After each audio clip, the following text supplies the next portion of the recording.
Au programme du jour, mes bons et bravos cœurs purs, nous allons commencer avec les tensions entre les USA et la Chine. On va enchaîner avec la Russie qui compte lancer son stablecoin. On va parler de Cardano et une petite analyse de prix. On va parler de Ripple et de son XRP, bien entendu, avec des petites projections de prix. Mais on va également parler du TAO, du Stellar Lumens et de Lombard Finance. J'espère de tout cœur que la journée s'est bien passée de votre côté. Du côté du marché de la crypto-monnaie, on peut voir qu'il est dans le positif, 1,51% sur les dernières 24 heures. Plus-value donc du côté du Bitcoin de 1,46%. Le prix du BTC est de 85 313 $. Du côté de l'ETH, plus-value de 1,17%. Le prix de l'Ether, il y a quelques minutes, est à 1600 $. Au moment où je vous parle, 1593 $. Le Dogecoin, plus-value de 2,93% et le prix du Doge est de 15 centimes. Et notre XRP, lui, par contre, il est déjà dans le rouge. Ouais, 0,42%. Avant d'attaquer les actualités crypto du jour, on va passer en revue les bons plans. Il y a deux launch pools, mais bon, qui peuvent potentiellement régaler. Encore une fois, il y a de fortes chances que vous ayez un compte sur BitGet, dont, alors, farmez la poule, hein, les gars. Vous avez des BGB sur les côtés qui servent à rien, mettez dans stacking via la launch pool. Elle est disponible directement dans l'onglet Launch Hub. Et dans le cas où vous n'avez pas de compte, il n'y a pas de problème avec des solutions. Un lien dans la description est disponible. Vous allez pouvoir vous créer un compte et surtout débloquer, découvrir la plateforme avec pas mal de bonus. Du côté donc de BitGet, vous avez une launch pool qui vous permet de gagner les tokens GM. Sans obligation d'achat, encore une fois, les gars, vous faites ce que vous voulez. Du côté de Binance, par contre, la launch pool va commencer dans 4h30. Même buy, si vous n'avez pas de compte sur Binance, qu'est-ce que vous foutez? Faites-le, les gars, le lien dans la description. Et de deux, du coup, ici, la launch pool, elle n'a pas encore commencé. Le token que nous allons pouvoir gagner, c'est le token Init, et on va pouvoir le gagner de 3 manières différentes. Donc, on a 3 pools qui nous sont proposés. 2 pools en stablecoin et une pool en BNB. Du côté des stablecoins du SDC, eh bien, on a 10% de l'offre totale de l'airdrop qui va être partagée dans la pool. Du côté du FDUSD, c'est 5%. Donc, autant vous dire que pour avoir du stablecoin FDUSD, reconvertissez-le directement en USDC, pardon. Parce que vous avez gagné le double en pourcentage. Enfin, vous avez gagné plus de tokens. Et théoriquement parlant, vous êtes censé avoir des BNB. Si ce n'est pas le cas, ce serait peut-être bien de reconsidérer la chose. Mais bon, surtout que du côté du BNB, tant que je suis sur le BNB, eh bien, bonne nouvelle pour les holders du token, car Kraken va lister le BNB le 22 avril. Oui, mais bon, j'avoue que je suis un petit peu surpris. Je vais pas, j'utilise pas Kraken. C'était l'une des premières plateformes que j'utilisais, certes, mais je vous parle de ça il y a des années maintenant. Depuis lors, Kraken, je ne l'utilise pas. Et je suis un petit peu en fait étonné, je ne vais pas vous mentir, qu'il n'avait pas encore listé le BNB avant. Donc tout ça pour vous dire que oui, le BNB, il y a eu un burn, comme on a vu dans la vidéo d'hier, les gars, c'est un token d'une plateforme, puis de la meilleure plateforme crypto au monde. Ça, c'est pas moi qui l'invente, encore une fois, ce sont les chiffres. Donc oui, il faut avoir du BNB. Pourquoi? Pour justement pouvoir participer à ce genre d'initiative. Car ça met du beurre dans les épinards. Encore une fois, plus vous allez apporter d'argent, plus vous allez avoir donc de BNB que vous allez mettre dans la poule, plus vous allez être récompensé. Même si vous n'avez pas grand-chose, c'est toujours un bon moyen de snowball, mais bon, son argent. Vous allez gagner des centimes, voire des dollars. Vous les reconvertissez en tokens de la plateforme. Si vous êtes sur BitGet, vous les reconvertissez en BGB. Et si vous êtes sur Binance, vous les reconvertissez en BNB. Pourquoi? Parce que le prochain launchpad ou launch pool vont tout simplement vous pouvoir permettre de gagner plus de rewards. Pourquoi? Parce que vous allez avoir de plus en plus, en répétant ce genre d'action, de tokens BNB ou le BGB. Ou peut-être possiblement de tokens de Bitunix, même si ce dernier n'est pas encore arrivé. Qui sait? Vous allez peut-être être récompensé, les gars, en utilisant la plateforme. Enfin, justement, parlant de Bitunix, mais bon, comme quoi le hasard fait bien les choses. Je vous rappelle que vous avez toujours l'offre de bienvenue. Vous allez vous inscrire, c'est 10 $, bonus de dépôt. Je vous laisse observer, je ne vais pas m'étendre là-dessus. Je vous bassine déjà assez, avec cela. Mais ce serait complètement con de ne pas en profiter de vous à moi. Parce que je vous dis, il y a des petites dingueries qui arrivent, c'est un sexe et il n'y a pas de KY. C'est quand même important de le souligner. La plateforme, c'est pas n'importe quelle plateforme non plus, mais bon, preuve de réserve, etc., etc. De toute manière, je ne vous en parlerai pas si ça n'était pas clean. Et c'est surtout ici que Bitunix commence seulement sa promotion en Europe. Et bon. Et donc, pour le moment, il y a pas mal de choses laxistes, dont le fait qu'il n'y a pas encore de KYC. Mais c'est pas exclu que ça arrive à l'avenir, donc profitez-en. Mais bon, je vous dis, il y a pas mal de petites régalades. Du côté des actualités, avec un petit peu plus de profondeur, on va dire ça, on va revenir un petit peu sur les tensions entre le marché US, tout simplement, et la Chine. La guerre commerciale entre les États-Unis et la Chine monte encore d'un cran. Le résultat, les investisseurs se montrent de plus en plus prudents. Il est vrai qu'on baisse une note de régime dans tout ce qui est trading et dans tout ce qui est achat de crypto-monnaie. Pourquoi? Parce que les gens marchent un petit peu sur les œufs. On ne sait pas dans quelle direction le marché va aller. Selon les données de Nansense, on observe une baisse significative des flux entrants sur les plateformes. Preuve que même les baleines se mettent sur la défensive. La Fed de son côté, reste floue sur ses prochaines décisions monétaires. Et dans un climat d'incertitude, la crypto devient à la fois une opportunité et un risque selon la manière dont chacun interprète le contexte géopolitique. Et vous, mais bon, comment, dans quel état d'esprit vous êtes pour le moment? Dites-moi. Quoi, dans l'espace Quant? Personnellement, mon discours n'a pas changé. Je suis toujours autant chaud patate. Là, il y a eu des opportunités qui sont créées parce que on a quand même pas mal de crypto-monnaies qui sont bien redescendues depuis justement l'investiture de Trump, les élections, etc., etc. Donc, moi qui crois en la crypto, l'écosystème crypto sur le long terme, c'est simplement un mauvais moment à passer. C'est la possibilité, l'opportunité, je me répète, c'est vraiment, les gars, comme ça que je vois la chose. C'est l'opportunité de renflouer encore une fois les caisses, de grossir, donc d'agrandir son portfolio, de grossir ses bagues, bref, appelez ça comme vous voulez. Deuxième point d'actu, c'est la Russie, mais bon, comme je vous l'ai dit, ils souhaitent lancer leur stablecoin adossé, non pas au dollar pour le coup, mais au rouble. C'est maintenant officiel, la Russie veut développer un stablecoin national dans le cadre d'un programme plus large de tokenisation des actifs réels.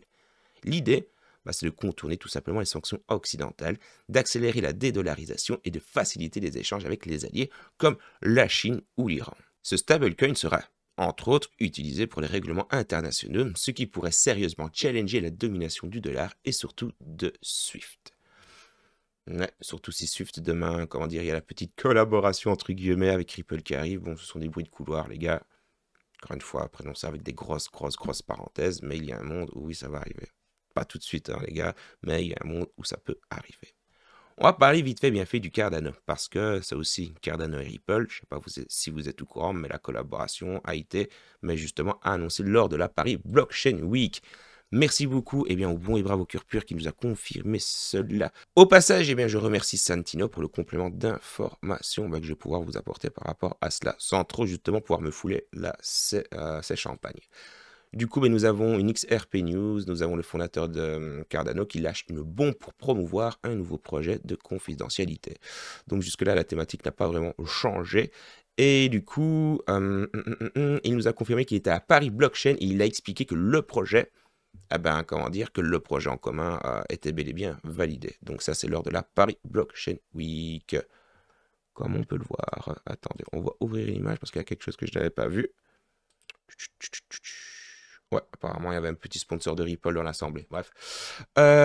Du coup, encore une fois, ADA, Ripple, les gars, sur le long terme, oui, l'ADA peut être un token pertinent. C'est pas pour rien qu'il est toujours dans le top 10, ouais, dans le top 20 maintenant depuis je sais pas combien de temps. C'est quand même une vieille crypto old school.